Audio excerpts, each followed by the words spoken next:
Hello everyone, welcome back to my YouTube channel GV law academy. तो आज हम लेकर आए हैं एक न्यू वीडियो, न्यू सेशन जो कि रिलेटेड है हमारे भारतीय न्याय संहिता 2023 से। तो स्टार्ट करते हैं इसकी सेक्शन 3 को। तो इसका जो पहले का पार्ट था वो हमने डिस्कस कर लिया है, तो इसका अब जो नेक्स्ट पार्ट है यानी कि सेक्शन 3 उसको जो है डिस्कस करेंगे। तो चलते हैं इसकी और। तो सेक्शन 3 का सब क्लॉज 1। तो इस संहिता में सर्वत्र अपराध की प्रत्येक परिभाषा, प्रत्येक दंड उपबंध और प्रत्येक ऐसी परिभाषा या दंड उपबंध का प्रत्येक दृष्टांत साधारण अपवाद शीर्षक वाले अध्याय में अंतर्विष्ट अपवादों के अध्ययन समझा जाएगा, चाहे उन अपवादों को ऐसी परिभाषा, दंड, उपबंध या दृष्टांत में दोहराया ना गया हो। तो अगर कोई न्यू सेक्शन आता है तो अगर जो बात जो है आज जो सेक्शन 2 था उसमें जो है जनरल एक्सप्लेनेशन जो दिया गया था, यानी कि जो साधारण परिभाषा दी गई थी। तो अगर कोई न्यू सेक्शन आता है तो उसका भी अर्थ जो है वहाँ पर भी यही लगाया जाएगा कि जो कि इसमें जो है न्यू सेक्शन में दिया जाएगा। उसके लिए अलग अलग से कोई भी बात जो है डिफाइन नहीं की जाएगी। तो इसको एक एग्जाम्पल के थ्रू जो है हम समझेंगे। तो इस संहिता की वे धाराएँ जिनमें अपराधों की परिभाषाएं अंतर्विष्ट हैं, ये अभिव्यक्त नहीं करती कि 7 वर्ष से कम आयु का बालक ऐसे अपराध नहीं कर सकता, किंतु परिभाषाएं उस साधारण अपवाद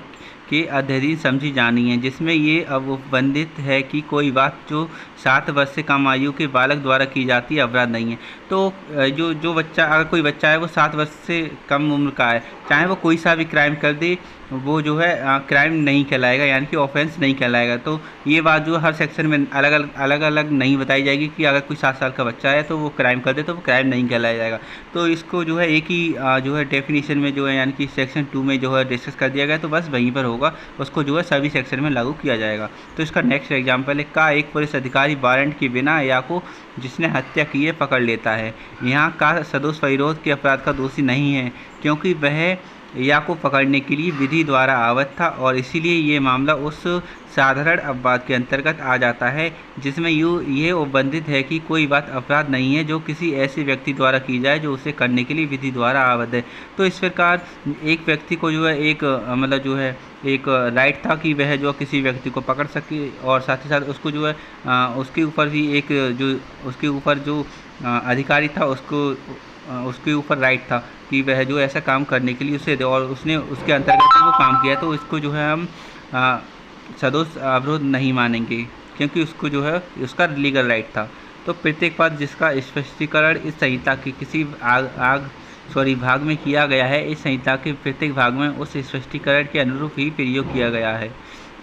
जब कोई संपत्ति किसी व्यक्ति के कारण उस व्यक्ति का पति या पत्नी, लिपिक या सेवक के कब्जे में है, तब वह इस संहिता के अर्थ के अंतर्गत उस व्यक्ति के कब्जे में है।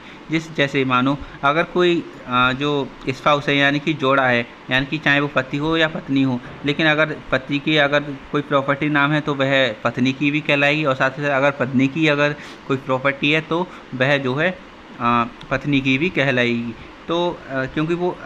एक दूसरे से को रिलेटेड हैं, तो इसीलिए वह जो है उनकी कोई भी वस्तु या संपत्ति जो है एक दूसरे की कहलाएगी। तो इसको जो है स्पष्टीकरण जानेंगे। तो लिपिक या सेवक की हैसियत से अस्थायी रूप से या किसी विशेष अवसर पर नियोजित कोई व्यक्ति इस उपधारा के अर्थ के अंतर्गत लिपिक या सेवक है। तो जब तक कि संदर्भ से प्रतिकूल आशय प्रतीत न हो, इस संहिता के प्रत्येक भाग में किए गए कार्यों का निर्देश करने वाले शब्दों का विस्तार जो है अवैध लोपों पर भी है। तो जब तक कि संदर्भ से प्रतिकूल आशय प्रतीत ना हो, तो इस संहिता के जो प्रत्येक भाग है उसमें अगर कोई भी कार्य किया गया, उसका जो निर्देश करने वाले शब्दों का विस्तार है, उसको जो है अवैध लोपों पर भी जो है उसका जो है विस्तार होगा। तो आई थिंक आप समझ गए होंगे। तो बढ़ेंगे हम इसके नेक्स्ट। तो जब कोई आपराधिक कार्य कई व्यक्तियों द्वारा अपने सबकी सामान्य आशय को अग्रसर करने में किया जाता है, तब ऐसे व्यक्तियों में से प्रत्येक व्यक्ति उस कार्य के लिए उसी प्रकार दायित्व के अधीन है मानो वह अकेले उसी ने किया है। तो अगर कोई भी यानी कुछ मेंबर हैं, कुछ लोग हैं जिन्होंने आपस में कोई भी बात यानी कि कोई भी अपराध एक दूसरे की सहमति से जो है कमिट किया है, तो वह जो है एक ही कार्य के लिए जो है सभी लोग दायित्वहीन होंगे, क्योंकि उन्होंने जो है एक दूसरे की सहमति से वो कार्य यानी कि वो एक्ट यानी कि वो जो ऑफेंस था वो कमिट किया है। अगर कोई इस प्रकार से एक दूसरे की सहमति से कोई भी ऑफेंस करता है तो वह जो है उस अपराध के लिए सभी जो है एक ही अपराध के लिए दायित्वहीन होंगे, क्योंकि उन्होंने जो है एक दूसरे की सहमति से जो है वो अपराध जो है किया है। तो बढ़ते हैं इसके नेक्स्ट। तो जब कोई कार्य जो है आपराधिक जान या आशय से किया जाने के कारण ही आपराधिक है, कई व्यक्तियों द्वारा किया जाता है, तब ऐसे व्यक्तियों में से प्रत्येक व्यक्ति जो ऐसे ज्ञान या आशय से उस कार्य में सम्मिलित होता है, उस कार्य के लिए उसी प्रकार दायित्व के अधीन है, मानो वह उस जान या आशय से अकेले उसी द्वारा किया गया। तो मैंने बता दिया कि अगर कोई व्यक्ति जो है कोई अगर दूसरा व्यक्ति का कोई मर्डर करने की सोच रहा है, अगर दूसरा व्यक्ति उसके सामने कोई विचार रखता है अपना कि हम इसका मर्डर करेंगे, और तीसरा व्यक्ति भी जो है उसकी हाँ कर देता है कि हाँ हम लोग करेंगे, तो क्योंकि उसने अपनी रजामंदी दी है, अगर उसने रजामंदी दे दी है, चाहे उनमें से फिर एक ही क्राइम क्यों ना करे, लेकिन सबकी रजामंदी थी, इसीलिए वह जो है क्राइम के लिए सभी जो है दायित्वहीन होंगे, यानी कि उसने जो अपराध किया है उसके लिए सभी लायबल होंगे। तो बढ़ते हैं इसके नेक्स्ट। तो जहाँ कहीं किसी कार्य द्वारा या किसी लोक द्वारा किसी परिणाम का कारित किया जाना या उस परिणाम को कारित करने का प्रयत्न करना अपराध है,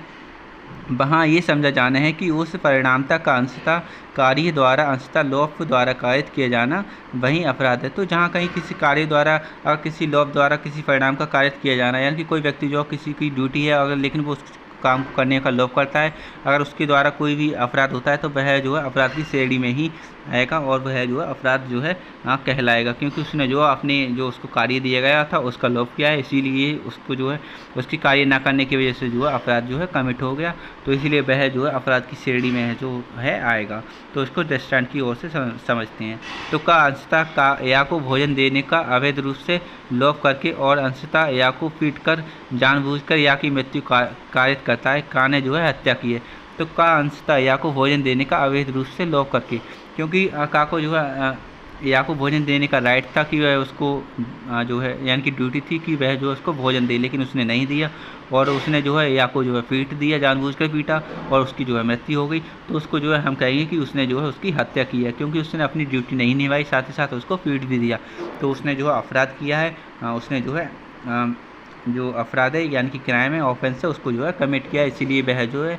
हत्या के लिए दोषी होगा और उसको जो है दंडित किया जाएगा। तो बताते हैं इसके नेक्स्ट। तो जब कोई अपराध का कई कार्यों द्वारा किया जाता है, तब जो कोई या तो अकेले या किसी अन्य व्यक्तियों के साथ सम्मिलित होकर उन कार्यों में से एक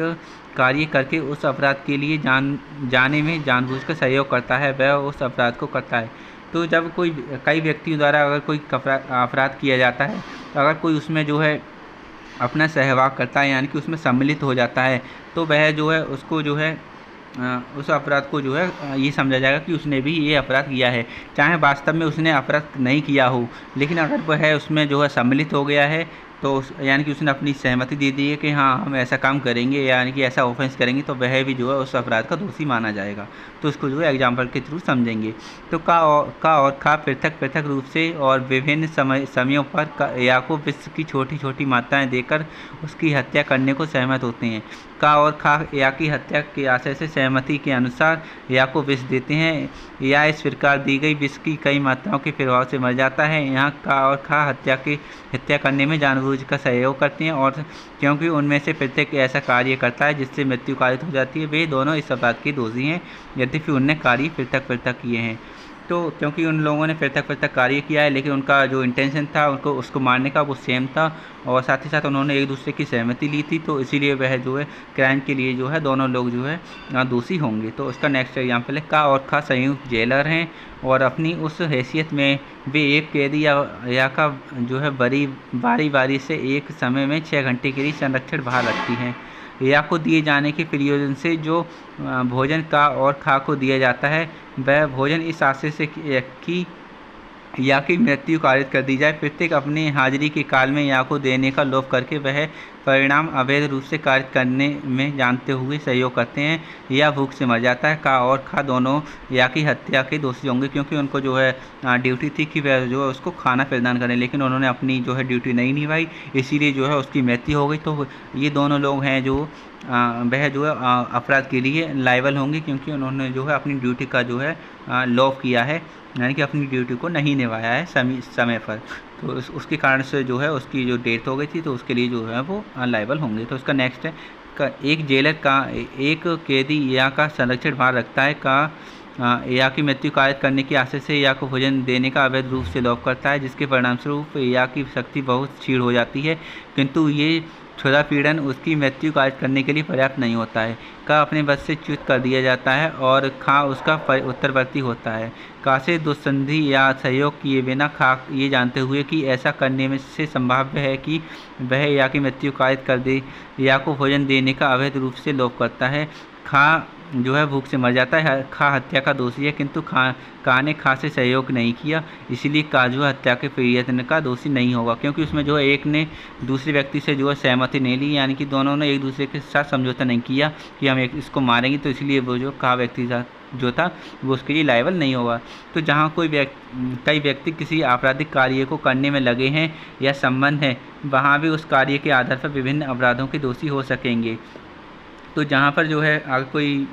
कई सारे व्यक्ति हैं, अगर किसी अपराध कार्य को करने में लगे हुए हैं या फिर एक दूसरे से जो है संबंध है, तो वहाँ भी जो है उस कार्य के आधार पर विभिन्न अपराधों के जो है दोषी जो है कहलाएंगे। तो इसको जो है अब हम एक दृष्टांत के माध्यम से, यानी कि एग्जाम्पल के माध्यम से जो है अब हम इसकी, तो आई थिंक आपको जो है अभी तक का जो सेशन था वो समझ में आ गया हो। तो बढ़ते हैं हम इसके नेक्स्ट। तो का गंभीर प्रकोपन की ऐसी परिस्थितियों के अधीन यहाँ पर आक्रमण करता है कि या को उसके द्वारा वध किया जाना केवल ऐसा आपराधिक मानव वध है जो हत्या की कोटि में नहीं आता है। खा जो या से वैमनस्य रखता है, उसका वध करने के आशय से और प्रकोपन की वशीभूत ना होते हुए या का वध करने में का की सहायता करता है। यहाँ यद्यपि का और खा दोनों की जो है या की जो है मृत्यु कार्य करने में लगे हुए हैं, खा हत्या का दोषी है और का जो है केवल आपराधिक मानव वध का जो है दोषी होगा। तो इसमें जो है जो का है उसने जो है आपराधिक मानव वध किया है केवल, और खा जो है वो जो है हत्या का दोषी जो है कहलाएगा। तो आई थिंक आपको जो है ये सेशन अच्छा लगा होगा, वीडियो जो है पसंद आया होगा। तो अगर आपको जो है वीडियो अगर पसंद आया हो तो प्लीज़ चैनल को सब्सक्राइब कर लें, साथ ही साथ वीडियो को जो है लाइक कर दें और कमेंट कर दें, और साथ ही साथ अपने दोस्तों के साथ जो है इसको शेयर कर दें। तो मिलते हैं हम अपनी नेक्स्ट लेक्चर में। तो थैंक यू।